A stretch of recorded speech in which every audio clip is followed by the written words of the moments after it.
करायचं होतं तुम्ही केलं. आता तुमचा पाप आलाय. अख्खं मार्केट आता आपलाय.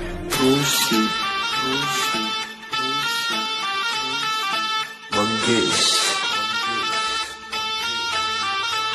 तुझ बुगीर तुझ्या जवळ ठेव. हे करू नको तू लेट्याव ठेव. तुझ बुगीर तुझ्या जवळ ठेव. करू नको तू लेट्याव ठेव.